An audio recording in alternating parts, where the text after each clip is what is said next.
Olá! Neste vídeo eu vou explicar o que é e como construir um diagrama de Ishikawa, também conhecido como diagrama de causa e efeito. Primeiro de tudo, o que é um diagrama de causa e efeito, um diagrama de Ishikawa? É uma ferramenta utilizada para identificar as possíveis causas de um efeito, as causas de um problema. É uma das principais ferramentas utilizadas na identificação da causa raiz de um problema. Essa ferramenta foi criada e popularizada por Kaoru Ishikawa, que é um dos gurus da qualidade. Na verdade, foi ele que criou o conjunto das 7 ferramentas da qualidade que nós usamos hoje. É por essa razão que o diagrama também é chamado de diagrama de Ishikawa. Um outro nome que esse diagrama recebe é diagrama espinha de peixe. E a gente pode ver aqui por quê. Essa figura aqui embaixo é como se fosse um protótipo de um diagrama de causa e efeito. E a gente vê que ele tem esse formato de espinha de peixe. Quando a gente tem um problema, é comum a gente ouvir falar que é melhor atuar na causa do problema do que sobre o efeito do problema. Então vamos dar uma olhada aqui nas 3 estratégias principais para lidar com problemas. A gente pode fazer uma ação preventiva, que atua nas causas dos problemas antes que eles ocorram, ou seja, eles previnem que o problema chegue a acontecer. Temos também ações corretivas que, após a detecção do problema, a gente tenta eliminar a sua causa para evitar o efeito. E também temos as ações de contenção, que quando a gente não consegue eliminar a causa do problema, a gente acaba tomando uma ação para evitar que o problema se propague. Vamos dar uma olhada aqui num exemplo, tá? Vamos supor que nós temos um problema de queda de luz na fábrica. Esse aqui é um problema que existe. O efeito desse problema é a parada na produção, porque falta energia e os equipamentos param. Se a gente fosse fazer um estudo das causas desse problema, a gente poderia concluir que a causa é que o sistema elétrico é mal dimensionado. Assim, ele pode se sobrecarregar e causar todos esses problemas. Então vamos dar uma olhada em algumas ações. No caso aqui de uma ação de contenção, vamos supor que já aconteceu a queda de luz e nós temos a parada das máquinas. Então a gente poderia utilizar uma ação de contenção, que é o uso de geradores alternativos para poder colocar a linha de produção em funcionamento novamente. O que seria uma ação corretiva nesse caso? Nós detectamos, já aconteceu, o sistema elétrico foi mal dimensionado. Essa é a causa do problema. Então, uma ação corretiva seria readequar o sistema elétrico. E qual seria uma ação preventiva aqui nesse caso? A gente poderia já ter um sistema bem dimensionado para a situação atual, mas a gente não sabe do futuro. Então, a gente poderia utilizar medições contínuas dos níveis de consumo, planejar novas instalações de equipamento para evitar que aconteça a queda de luz na fábrica. Então, nesse slide, a gente vai começar a construir um diagrama de causa e efeito. O primeiro passo para construir um diagrama de causa e efeito é identificar o efeito que nós queremos tratar. Então, a gente tem um problema, esse problema tem um efeito principal, que a gente quer estudar quais são as causas que levam a esse efeito. Então, o que a gente tem que fazer? A gente precisa desenhar uma linha, vamos dar uma olhada aqui, uma linha principal, que seria a coluna da espinha de peixe, e na ponta a gente coloca este efeito que a gente quer estudar. Nesse vídeo eu vou utilizar o seguinte exemplo. Em uma confecção, o analista da qualidade tem observado muitos problemas na costura das laterais. Um problema frequente são costuras desalinhadas, o que acaba prejudicando a forma do produto final. Aqui nós vemos que há um problema na costura.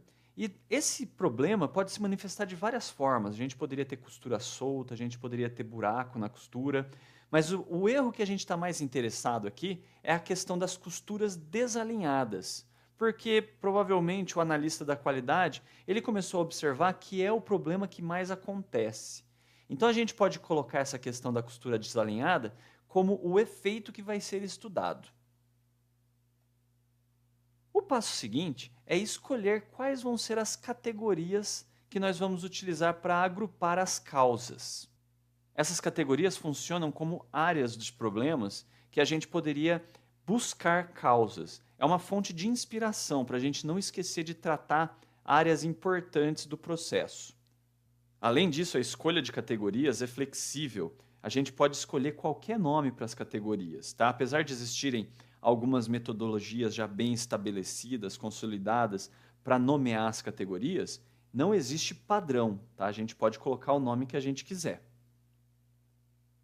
Uma das formas mais usadas para categorizar as causas é a abordagem conhecida como 6M. Ela recebe esse nome por causa dos nomes das categorias que ela utiliza. Então a gente vê aqui a primeira categoria, que é o método. Então o método, ele agrupa causas relacionadas ao processo e aos procedimentos, ou seja, como o trabalho é realizado.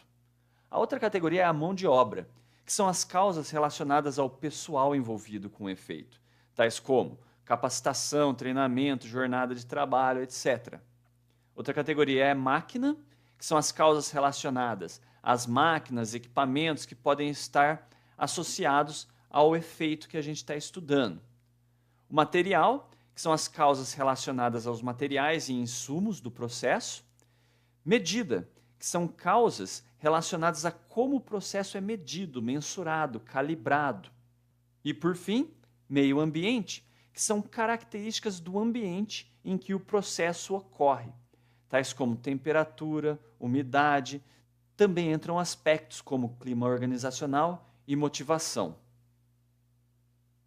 O 6M não é a única abordagem para criar categorias. Então, a gente tem nos livros de gestão da qualidade outras abordagens que também são utilizadas. Por exemplo, esse 4Ps é usado no setor de serviços.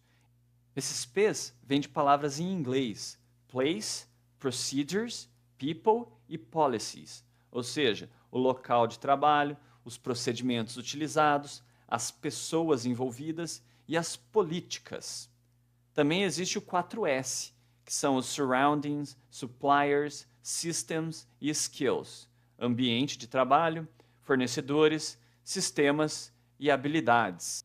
Uma outra forma de categorizar o diagrama de causa e efeito, que é menos comum, mas também pode ser utilizada, é categorizar pelas etapas do processo. Então vamos dar uma olhada aqui nesse exemplo, que seria o processamento de um pedido. Então a gente tem a etapa de recebimento do pedido, separação dos itens, embalagem, transporte e entrega. Então a gente poderia considerar cada uma dessas etapas como categorias para as quais a gente vai buscar causas de problemas. Agora que a gente já sabe o efeito e a gente já tem as categorias, a gente precisa identificar as causas potenciais que levam àquele efeito. Então a gente tem que começar a identificar as causas potenciais, associar elas às categorias. Para fazer isso, é interessante utilizar estratégias de brainstorming, trabalho em grupo. Então a gente pode reunir várias pessoas e começar a discutir todas as possíveis causas do problema. E aí a gente vai associando elas às categorias. Uma recomendação importante é não perder muito tempo decidindo a qual categoria uma causa pertence. Às vezes isso leva a discussões intermináveis sobre o que é o que, né? E esse tipo de discussão acaba fazendo a gente perder tempo e foco. Uma outra coisa interessante é que a gente pode criar subníveis das causas do problema. Então a gente pode dar uma olhada aqui, ó. O que seria um subnível? A gente tem o efeito, a categoria e nós temos uma causa. E às vezes a gente acha que alguma coisa leva a essa causa. Então a gente pode utilizar esse tipo de notação para indicar essa situação. Eu gostaria também de ressaltar que as causas que são identificadas aqui no diagrama de causa e efeito são apenas hipóteses, são causas potenciais do problema. A gente ainda não tem certeza absoluta se essas causas realmente têm relação com o efeito. São hipóteses, a gente acha que se eu eliminar ou reduzir essa causa, eu vou ter um impacto aqui no meu efeito que eu estou estudando. Mas pode ser que isso não seja verdade. Então a gente tem que tomar cuidado ao afirmar que isso causa isso. A comprovação dessa relação de causa e efeito requer análises mais profundas. Para isso a gente pode utilizar o diagrama de correlação, que estabelece se há uma relação entre uma variável de entrada e uma variável de saída. Aqui nós temos o diagrama de causa e efeito do exemplo das costuras desalinhadas. Eu resolvi utilizar 4 categorias. mão de obra, máquina, ambiente e método. Vamos dar uma olhada aqui no que eu coloquei na categoria método. Então, no método, a gente poderia colocar, por exemplo, que a máquina está mal posicionada. Então, boa parte dos erros com costuras desalinhadas podem estar sendo causados por uma má posição da máquina, então o funcionário não está conseguindo trabalhar corretamente. Além disso, na hora que o funcionário está costurando, não há indicação do local de costura. Então, isso pode também estar levando a esse erro. Vamos aqui para a mão de obra agora. Então, a gente tem a falta de treinamento. Pode ser que esses erros estejam sendo causados por uma falta de treinamento dos funcionários. Também a gente pode ter um problema com um ritmo muito acelerado de trabalho, o que está levando aos erros. E esse ritmo acelerado pode estar sendo causado por metas muito elevadas de produtividade. Então, a gente vê aqui um exemplo de subcausa. Na categoria máquina, a gente pode colocar aqui algumas coisas. Por exemplo, falta de um dispositivo anti-falha na máquina que evite, mesmo se o funcionário não estiver tão bem treinado, mas que evite o desalinhamento das costuras. Além disso, a gente pode identificar que a máquina é antiga. Se a máquina for antiga, pode ser que ela não tenha uma tecnologia adequada para evitar esse tipo de problema. Por fim, na categoria ambiente, eu coloquei a temperatura alta no local de trabalho, que pode causar desconforto térmico, o que pode também desconcentrar o funcionário e causar algum problema lá na parte de costura. Eu gostaria de ressaltar que esses problemas são específicos de uma empresa. Então, a gente chama quem trabalha lá no setor de costuras, a gente chama alguém da área de qualidade, a gente chama alguém da área de projeto de produto, para tentar chegar nesse diagrama, mas esse diagrama é específico da empresa que foi estudada. Em uma outra empresa que trabalha no setor de confecções, pode ser que as causas fossem outras, porque as situações de trabalho, a mão de obra, as máquinas utilizadas são diferentes. E para finalizar esse vídeo, eu vou fazer algumas considerações finais. Às vezes, quando a gente tem um problema, pode ser que a gente identifique 2 ou 3 efeitos muito distintos, que fica difícil de trabalhar os 2 efeitos no mesmo diagrama. No nosso exemplo, a gente poderia falar assim, olha, tem problema na costura, mas o problema de costura desalinhada é muito diferente do problema quando a linha se rompe, causando buracos na peça final. Então, a gente poderia criar 2 diagramas de causa e efeito separados para esses 2 efeitos distintos.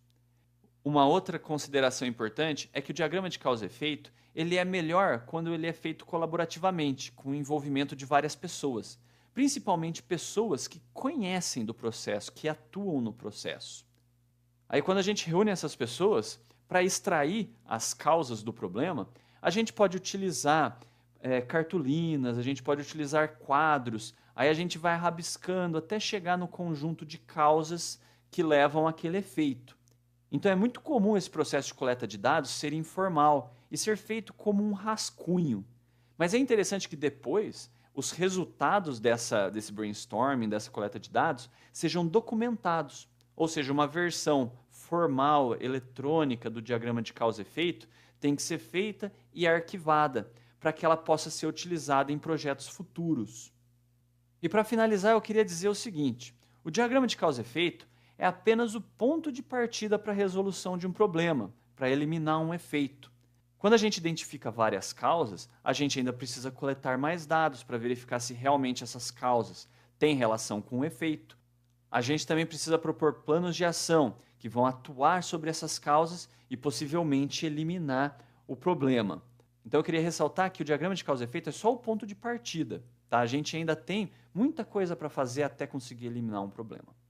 Bom, pessoal, então era isso que eu queria explicar para vocês sobre o diagrama de causa e efeito. Espero que tenha sido bem claro. Se surgir alguma dúvida, deixem um comentário. Um abraço e até mais.